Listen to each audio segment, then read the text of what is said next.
What is good, Ninja? OJ over here from PlayerEssence, and welcome to the PE Nintendo Switch and gaming news video. Today, we've got a lot of great information for you guys, so let's go ahead and get right into it. Steamworld Dig 2 for the PlayStation 4 and PS Vita launches on September 22nd in North America and September 27th in Europe. It will cost $19.99 and will feature cross-buy, meaning that if you buy one version, you get the other version for free on PlayStation 4 and PS Vita. Now, the Nintendo Switch version of Steamworld Dig 2 was dated last week for release a few days earlier on September 21st. The PC version will launch a few days after the Nintendo Switch version, but an exact date is yet to be announced. Now, here's just a brief overview of Steamworld Dig 2 if you don't know about it already.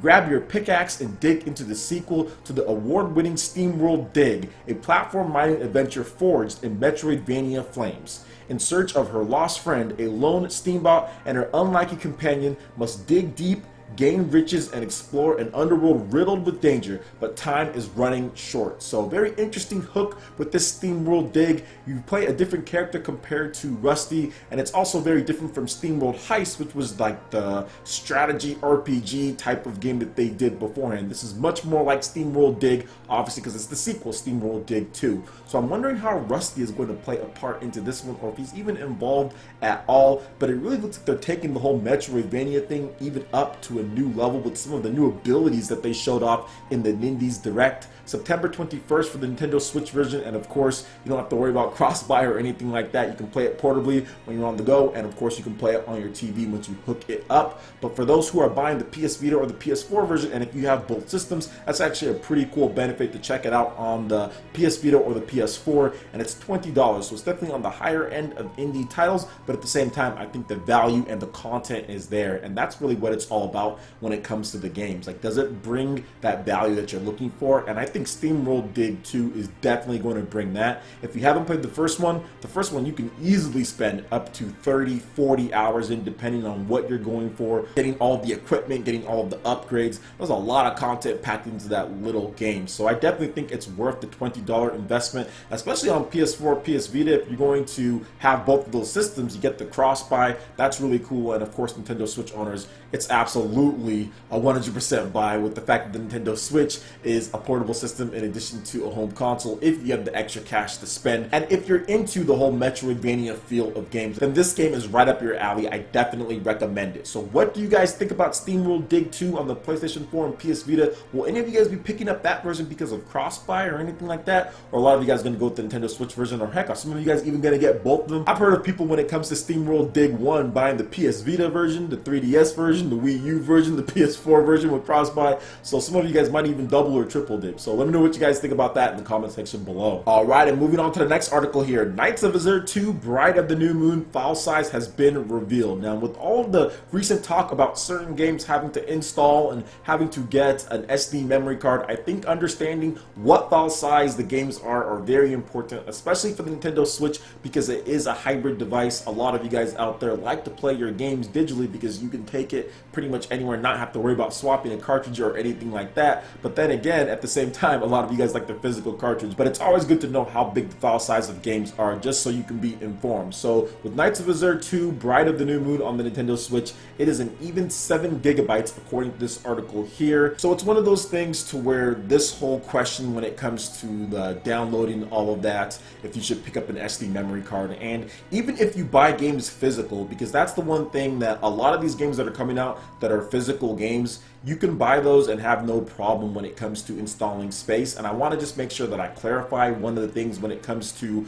downloading something like Knights of Azure 2 Bride of the New Moon with 7 gigabytes. Now, if you buy that physical, you should be good. You're not going to have to worry about anything when it comes to space on your hard drive. But games like NBA 2K18, you might have enough space on your hard drive, but chances are that you don't if you've had the Switch for a while at this point. If you haven't used, like, let's say you haven't used a lot of your space on your internal memory, your 32 gigabytes of flash memory, which is really like 20 something. If you haven't used enough on there, then you might be able to download the game. So you just have to check. Now, a lot of Nintendo games, if you buy those on cartridge, then you're really not going to have any issues at all. You should have enough space for this type of title, but it really just depends on like what type of digital games you buy too. Because if you're buying a lot of different indie games here and there, then you're definitely probably going to have to get an SD card at some point. So just make sure you look at the spaces, look at your size, look at the type of games that you're buying, and just understand that later down the line, especially with some of the bigger games like Skyrim and stuff coming out, you never know what's going to happen in the future.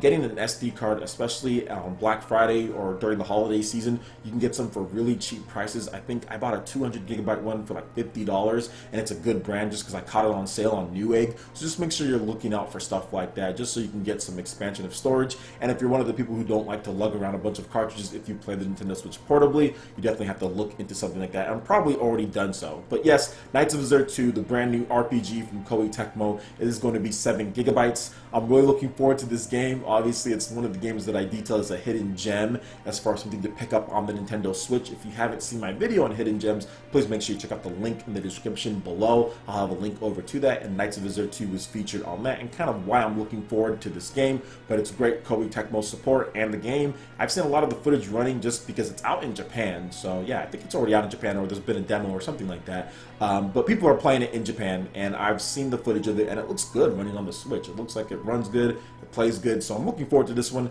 It's coming out, I think, in October in North America and in Europe, so not the best of months to come out when it comes to America, just because Fire Emblem, in addition to Super Mario Odyssey, are both coming out those months. And for those who like other systems that play like Assassin's Creed, like that's coming out in that month too. So not the best of months, but still could be a really good game. And if you're looking for an action RPG that's a little bit different from Fire Emblem Warriors, then Knights of Azure 2 might be the game that you're looking for. So let me know what you guys think about the game, and it's just the file size, and we'll even be picking up an SD memory card. I would love to hear your thoughts, or I should say a micro SD memory card. We'll even pick up one of those. Let me know in the comment section below. Alright, and moving on to the last article here. Suda51 talks about a variety of things on Sing Switch and Nintendo as punk.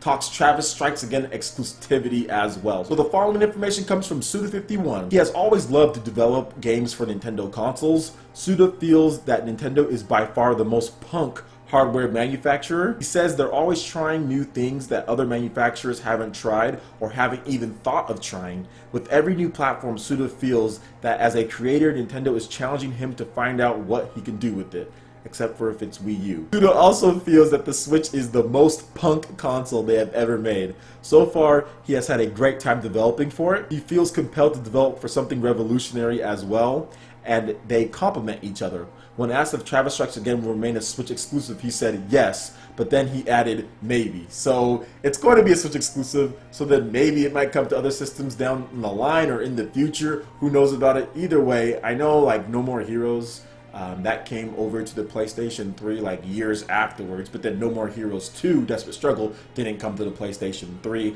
and then nobody bought No More Heroes on the PlayStation 3, despite it being the best version of No More Heroes pretty much released. It was on PS3 and it was on Xbox 360.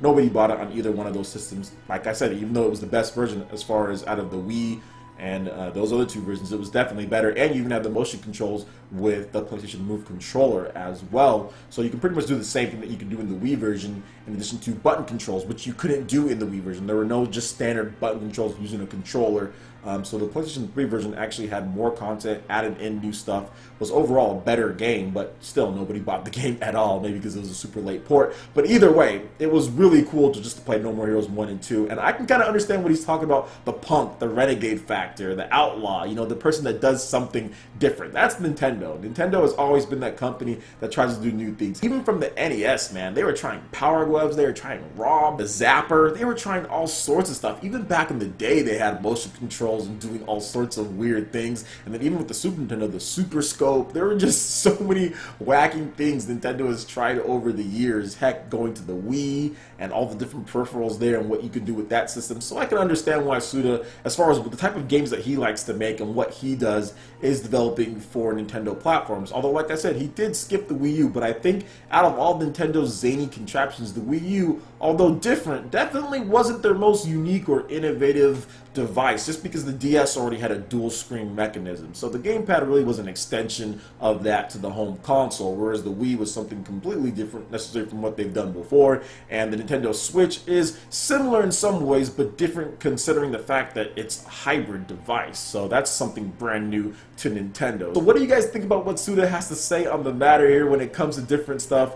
I'm really excited for Travis Strikes Again, No More Heroes. I think it's going to be a fantastic game. I'm looking at all the different stuff that they're trying to do, and they're really trying to take it in a little bit of a new direction, but then keep that same solid gameplay that you know and love from the No More Heroes franchise. There was a little bit of confusion as far as what this game is going to be like and what's going on, but it's definitely going to be No More Heroes. You don't have to worry about that, but there's a reason why it's Travis Strikes Again. I think there's a reason why that's in there. There's definitely going to be some amazing striking going on when it comes to that, but they're really going to take the retro and the different type of things that No More Heroes 1 and No More Heroes 2, and especially what No More Heroes 2 did, like expand upon that and actually try to make this game more popular than it would be, especially with these indie collaborations. I really honestly think that a lot of people who like Hotline Miami or Shovel Knight, they're going to check this game out. They're going to buy this game because it does have these popular indie collaborations, and there's even going to be more, apparently 4 more. There's been 2 revealed, there'll be 4 more as far as the worlds go, so I'm looking forward to this. I think it's going to be really good, and I think this is probably going to be the best-selling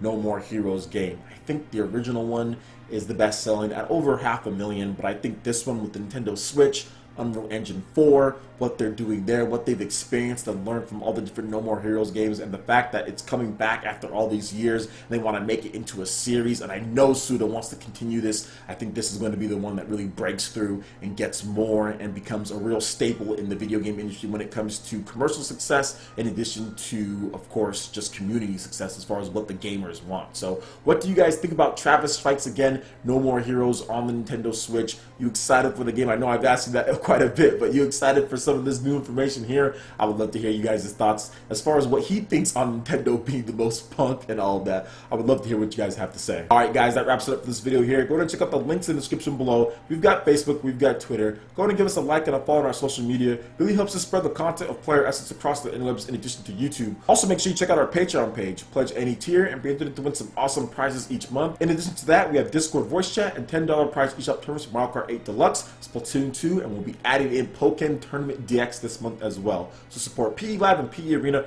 right here on PlayerEssence. Also make sure you hit that like button if you did like this video. Lets me know you guys want more content like this going forward in the future. And subscribe to PlayerEssence for the latest news, reviews, discussions, and more. Thank you so much for watching, and we'll catch you again for the next video. Peace.